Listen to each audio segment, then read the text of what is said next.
কি আজকে এত বেলা হতে চললো কিন্তু সবাই এখনো পর্যন্ত এলো না। এই সব হলো কুঁড়েমির লক্ষণ মহারাজ। আপনি একদিন যারা যারা দেরি করছে তাদের চাপকে দেবেন, তাহলেই সব সিধে হয়ে যাবে। আর বলবেন না মহারাজ, আজকে গিন্নি কাঁচা লঙ্কা দিয়ে কুচো চিংড়ির ঝালটা যা বানিয়েছিল না, খেতে খেতে দেরি হয়ে গেল। গোলগাপ্পি দেওয়ার আর জায়গা পাও না না? বিশ্বাস করুন, সত্যি খুব ভালো রান্না করেছিল গিন্নি, তাই আবার আরেক হাঁড়ি ভাত চড়াতে বললাম। আর সেটা খেয়ে আসতেই তো দেরি হয়ে গেল। আরো এক হাঁড়ি? মহারাজ কিছু মনে করবেন না, এই পাঠশালা বন্ধ করে সব গুছিয়ে তাপে এলাম। সুপ্রভাত মহারাজ। সুপ্রভাত মহারাজ। প্রভাত আজকে আর শুনেই তোমরা সবাই এত কুঁড়ে হয়ে গেছো যে কি বলবো। মহারাজ, এই কুঁড়েমির আসল কারণ হচ্ছে চর্বি। কথায় আছে, যত বেশি চর্বি তত তাড়াতাড়ি মরবি। আপনি কি বলতে চাইছেন মন্ত্রী মশাই, যে আমি তাড়াতাড়ি মরে যাব আর আপনি মজা দেখবেন? ঠাকুর ঘরে কে, আমি তো কলা খাইনি ব্যাপার হয়ে গেল। গোপালের একদম মোক্ষম জায়গায় আঘাত লেগেছে, যাকে বলে ওই আঁতে ঘা। তুমি বেশি কথা বলো না বৈদ্য, ছুঁচ করে চালুনির বিচার। হ্যাঁ, বৈদ্য তো দেরি করেই এসেছে। আমার মনে হয় প্রত্যেককে এমন ভাবে প্রশিক্ষণ দেওয়া দরকার যাতে তারা একটু চনমনে হয়ে ওঠে। হ্যাঁ মহারাজ, তাহলে আগামীকাল থেকেই শুরু হোক ব্যায়াম আর অস্ত্র শিক্ষা।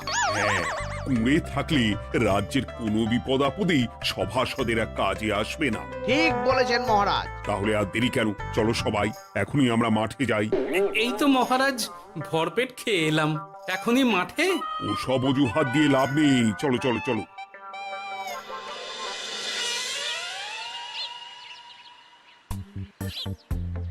এবার সবাই সারিবদ্ধভাবে দাঁড়িয়ে পড়ো। কি গোপাল কোথায়? মহারাজ, গোপাল আপনার পিছনে দাঁড়িয়ে আছে, চুপি চুপি।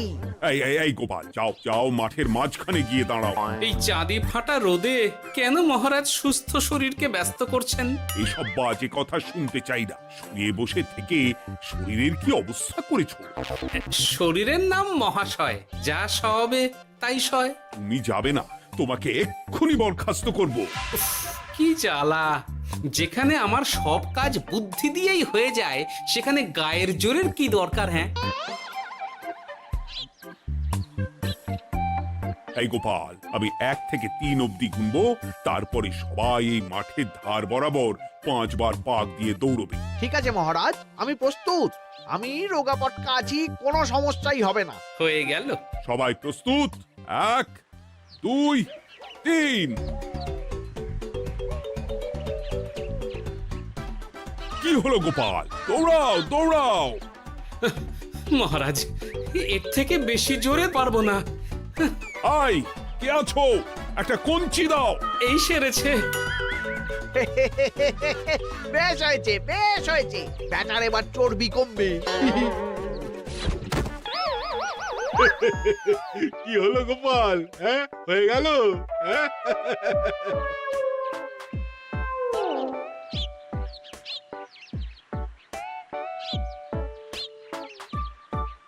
এই গুলটে, উঠি, আমাদের দাদু উল্টে গেছে। হ্যাঁ, তাই তো দেখছি। চল চল গিয়ে দেখি। উফ, চেহারার কি অবস্থা বানিয়েছো গোপাল, হ্যাঁ? এতটুকু দৌড়তে গেলেই চিটপটাং। তাড়িয়ে দিন মহারাজ, এরকম বেঢপ চেহারা সভাসদকে আমাদের দরকার নেই। না না, তা বললে হবে নাকি গোপাল, তুমি এক্ষুনি বাড়ি চলে যাও, কালকে আবার মাঠেই দেখা হবে। এই দাদু, বাড়ি চলো। ওরে বাবারে!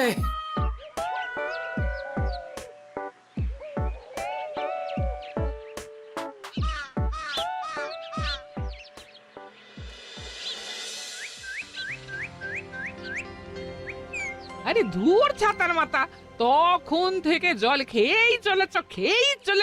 কি হয়েছে সেটা বলবে তো? শরীর চর্চা হয়েছে, শক্তি খরচা হয়েছে, আর পারছি না। উফ, বাপরে বাপ, কি পায়ে ব্যথা! এই জন্যেই আমি বলি বাপু, একটু বপুটাও নড়াও, কিন্তু কার কথা কে শোনে?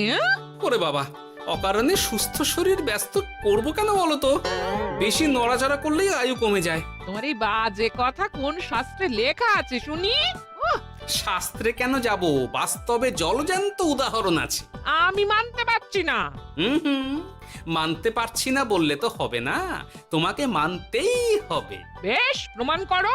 আমি যদি তোমাকে প্রমাণ করে দিতে পারি, তাহলে আজ থেকে বাড়ির বাজার দোকান করার দায়িত্বটাও তোমাকেই নিতে হবে। দিদা, তুমি তো ফেঁসে যাবে, দাদুর সঙ্গে বাজি লড়বে না। এই বাদ দে তো, তোর দাদু আগে প্রমাণ করুক যে বেশি নড়াচড়া করলে বয়স কমে। হ্যাঁ তাহলে বাজি? হ্যাঁ, বাজি। আচ্ছা ঠিক আছে, বেশ। তুমি তুমি একটা পশুর নাম বলো তো, যারা খুব তাড়াতাড়ি দৌড়য়। ঘোড়া, হরিণ, চিতাবাঘ আরো আছে। আচ্ছা, এবার সবচেয়ে আস্তে আস্তে কোন পশু চলে, এরকম একটা পশুর উদাহরণ দাও। কেন, কচ্ছপ? এই তো পেয়ে গেছে উত্তর। এবার তুমি বলো তো, কচ্ছপ কত বছর বাঁচে, আর ঘোড়া, হরিণ, চিতাবাঘ এরা কত বছর বাঁচে?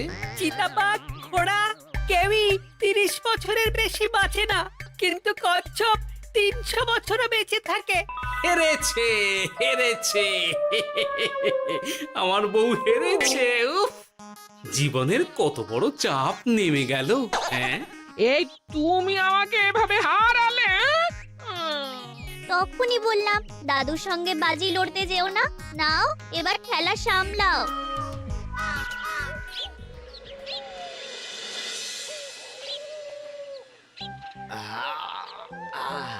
আরো ভালো করে মালিশ কর। আজকে ছোটাছুটি করে পা দুটো বেশ ব্যথা ব্যথা করছে। কালকে তো আবার অন্য পরীক্ষা। আরে আমার হালকা চেহারা আছে, সব সামলে নেব। কালকে তো অস্ত্র চালনা হবে, কালকে আমি কাঁপিয়ে দেব। কাঁপাতে তো হবেই মন্ত্রী মশাই। আমরা আপনার শরীরে এমন ঘষা মাজা করে দেব না, মনে হবে আপনি না একটা জলযন্ত্র অস্ত্র, অস্ত্র চালনা করতে যাচ্ছে। বাস এই তো চাই। বাবারে, আস্তে আস্তে। আরে বাবা, আপনার তো ইস্পাতের শরীর, ভাঙবে তবু মচকাবে না। চিন্তা করছেন কেন? ভয় পাবেন না, ভয়কে জয় করতে হবে। আরে আরে আরে, তোরা আমার কথাটার সাথে করছিসটা কি? মানুষটা মরে যাবে তো। চিন্তা করো না গিন্নি। বাবা, ওরা বলেছে আমার ইস্পাতের শরীর, ভাঙবে তবু মচকাবে না। একবার একবার এই বুড়ো বয়সে হাত পা ভাঙলে কি সামলাবে শুনি? মন্ত্রী মশাই, আমাদের বকশিসটা দিয়ে দিন, আমরা কেটে পড়ি। বাবারে বাবা, দিচ্ছি। এনে, এত খাটানোর পরে এই এতেই এখন খুশি থাক। হ্যাঁ,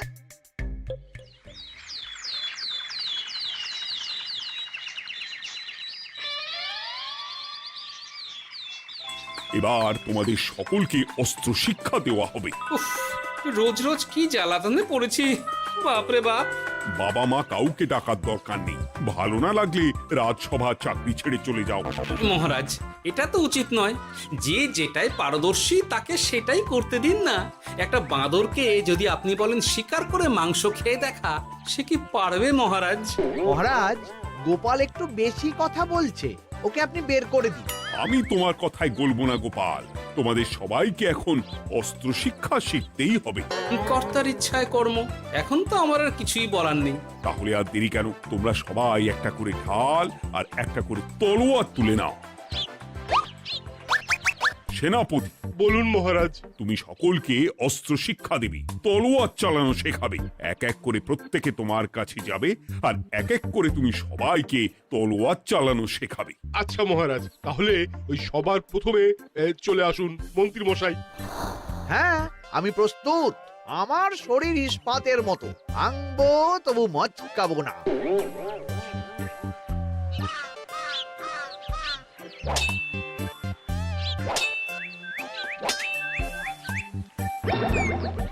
কি কেমন দিলাম?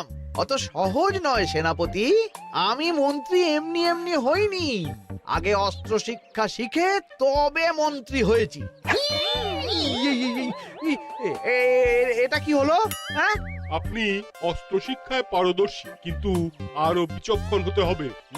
কারণ আজকে এই পাগড়ির জায়গায় আমি যদি তলোয়ার আপনার গলার দিকে চালাতাম, তাহলে কিন্তু আপনার এই ভবলীলা এখানেই সাঙ্গ হয়ে যেত। ঠিক আছে, ঠিক আছে, মনে রাখবো। এবার বাকিদের তো ডাকো। হ্যাঁ, এরপরে তলোয়ার চালানো শিখতে আসবে গোপাল। গোপাল দাদু, গোপাল দাদু। বাবা বাবা বাবা, গোপাল তুমি আবার দল বল নিয়ে এসেছো। দেখি তোমার কত দম। গোপাল, তুমি প্রস্তুত হও। হ্যাঁ হ্যাঁ, আমি প্রস্তুত। ওরে বাবারে, এ তো ভয়ানক চাপের কাজ, আমাকে বেশ বেগ পেতে হচ্ছে। সামলাও গোপাল।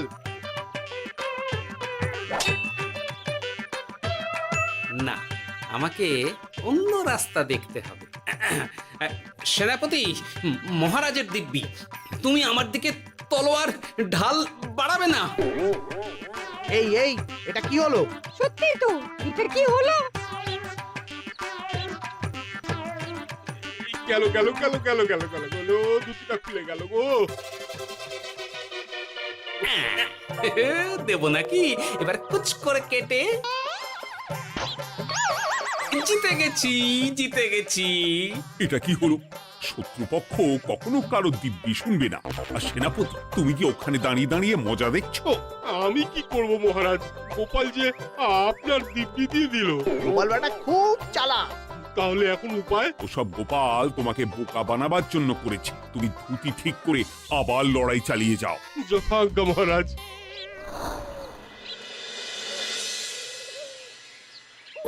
কিরে ন্যাপলা, তোদের দিদা আমার জন্য কি রান্না করে পাঠিয়েছে রে?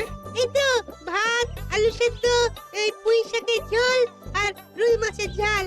আর তোদের যে তোষক, বিছানার চাদর আনতে বলেছিলাম, এনেছিস তো? ওই তো দাদু, পুটির গুলটে আর বাকিরা সবাই ধরাধরি করে নিয়ে আসছে। ব্যাস, তাহলে তার কোনো চিন্তা নেই।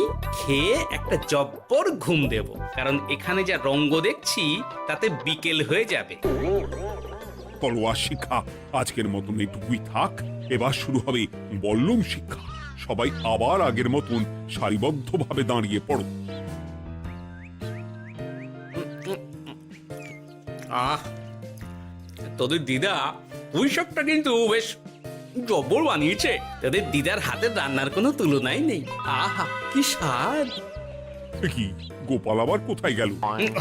এই তো মহারাজ, আমি এখানে ওই পুঁয়ের ঝোল আর রুইয়ের ছাল দিয়ে ভাত খাচ্ছি। এসব কি মাঠের মধ্যে খাওয়া? আরে শরীরটাকে তো রাখতে হবে। তাড়াতাড়ি খেয়ে এইদিকে এসো। আসছি আসছি আসছি। এবার আমি তোমাদের দেখাবো কিভাবে বল্লম নিয়ে তেড়ে যেতে হয়। দেখান মহারাজ।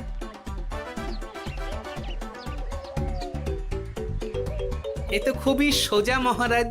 ঠিক আছে, তাহলে বল্লম নিয়ে তেড়ে যাও দেখি। দিন, আপনার হাতের বল্লমটাই দিন।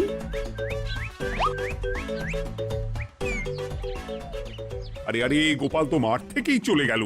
আমি ডেকে আনছি মহারাজ। আরে আরে, ও গোপাল, গোপাল, মহারাজ ডাকছেন, থামো থামো। মহারাজ বলেছেন বল্লম নিয়ে তেড়ে যেতে। তেড়ে গিয়ে আবার ফিরে আসতে তো উনি বলেননি। আরে, এ তো মহা মুশকিল। উনি এক্ষুনি তোমাকে মাঠে ফিরতে বললেন। সেটা আপনাকে বলতে পারে সেনাপতি, আমাকে তো বলেনি। আমি চললাম।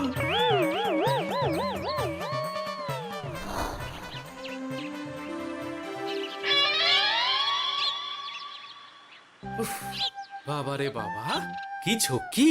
অনেক বুদ্ধি করে মাঠ থেকে খাটে চলে এসেছি। আমি আর উঠছি না। এ কি বলি, তোমাদের তো এখন অস্ত্র শিক্ষা নেওয়ার কথা। হ্যাঁ, তোমার বলা নেই, কোয়া নেই, অমনি বাড়ি চলে এলে। আরে বাবা, ওইসব অস্ত্র শিক্ষা মানেই সুস্থ শরীরকে ব্যস্ত করা, অসহ্য খাটনি, অযথা কষ্ট। কষ্ট করলে তবেই কেষ্ট পাওয়া যায়। হ্যাঁ, তোমায় আমি আগেও বুঝিয়েছি, যেখানে বুদ্ধি কথা বলে সেখানে দেহের শক্তি নীরব দর্শক গিন্নি। আরে বাবা, সে না হয় বুঝলাম, কিন্তু মহারাজ তো ভালোর জন্য সবাইকে অস্ত্র শিক্ষা দেওয়ার চেষ্টা করছে না? আরে বাবা, যার যা কাজ তাকে সেটা করালেই পারে। মহারাজ তো সেটা বুঝতেই চাইছেন না। আমি এখন ঘুমো।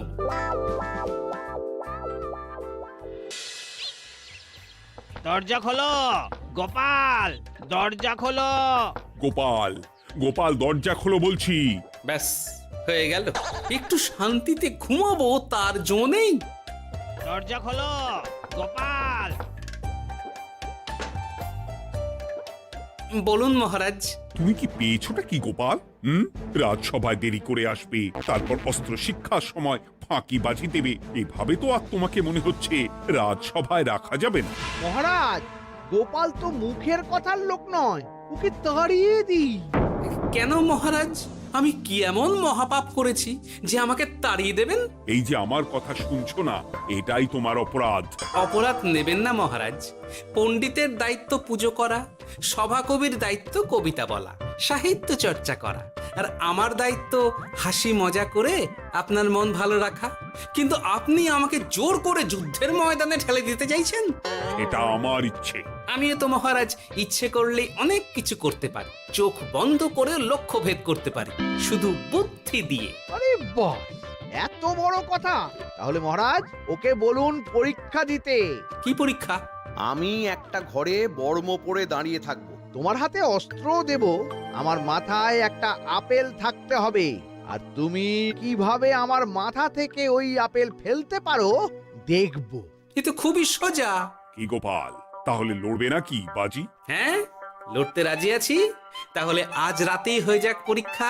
যদি এই পরীক্ষায় উতরে গেলে তো ভালো, নইলে তোমার চাকরিটা গেল। গোপাল, তুমি পারবে তো? সে দেখাই যাবে। আজ রাতে তাহলে রাজবাড়িতে দেখা হচ্ছে। যদি আমি এই পরীক্ষায় বিফল হই, তাহলে আমার চাকরি আপনি কেড়ে নেবেন, আর যদি সফল হই তাহলে মন্ত্রী মশাইকে শাস্তি দেবেন। আমি নিজে সারা কৃষ্ণনগরে নাক্ষত দেব। বেশ, দেখা যাক।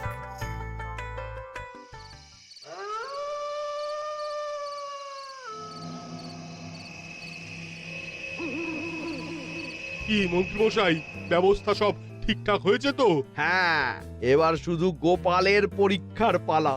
আমি তাহলে বাইরে গেলাম, গোপালকে পাঠিয়ে দিচ্ছি।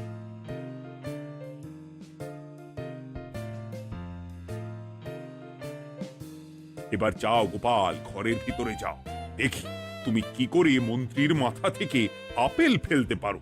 আপনি তো শুধু আমার চোখ ঢেকেছেন, আমার নাক, মুখ, কানও ঢেকে দিন, যাতে ঘ্রাণেন্দ্রিয়, শ্রবণেন্দ্রিয়েরও সাহায্য না নিতে পারি। বেশ, তাহলে তাই হোক।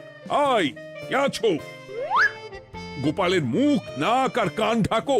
যথা আজ্ঞা মহারাজ। একটু একটু মোটা কাপড় দিয়ে নাক মুখ ঢাকো, হ্যাঁ, যাতে সেভাবে আপেলের গন্ধ না পাই। বেশ বেশ।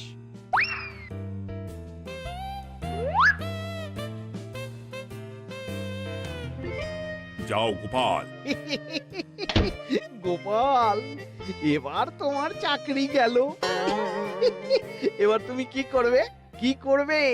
দৌড় ঝাঁপে ফাঁকিবাজি? হ্যাঁ?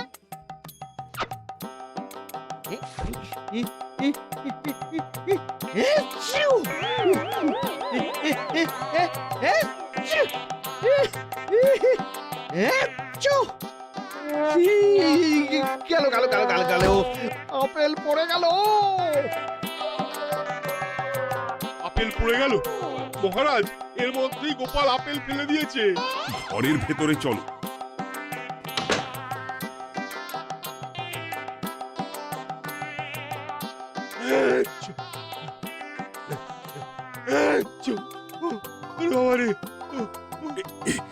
কি ওরে বাবারে বাবা, কি ঝাঁজ! ওরে বাবারে বাবা। কি মহারাজ, দেখলেন তো গোপালের চমক? অস্ত্র ছাড়াই আপেল ফেলে দিলাম। কি, এটা তো তুমি নীতি বিরুদ্ধ কাজ করেছো। সারা ঘরে নস্যি ছড়িয়ে দিয়েছো। মহারাজ, হাঁটতে গিয়ে আপেল পড়ে গেছে। এবার সারা কৃষ্ণনগরে নাক্ষত দিতে হবে। সত্যি সত্যি গোপাল, বুদ্ধিতে তোমার জুড়ি মেলা ভার। আমার নাম গোপাল ভাঁড়। একটা কথা মনে রাখবেন, কেউটে সাপের লেজে পা দেবেন না, আর গোপালের কাজে বাধা দেবেন না। যে কাজ বুদ্ধি দিয়ে করা যায় তার কাছে শক্তি ছোট্ট শিশু মাত্র। সত্যি গোপাল, আজ তুমি সেটাই প্রমাণ করে দিলে। আর আজ থেকে তোমাকে তোমার ইচ্ছার বিরুদ্ধে খাটাবো না। তুমি খাও দাও, ভুড়ি বানাও। যার যা কাজ সে তাই করবে। যেমন এখন মন্ত্রী মশাই নাক্ষত দেবেন। হ্যাঁ, ভুল করে বাজি ধরে ফেলেছি, এখন নিজেই চাপে পড়ে গেলাম। তাহলে আর দেরি কেন? নাক্ষত এখন থেকেই শুরু হোক। কৃষ্ণনগরের রাস্তা শেষ হতে হতে সকাল হয়ে যাবে।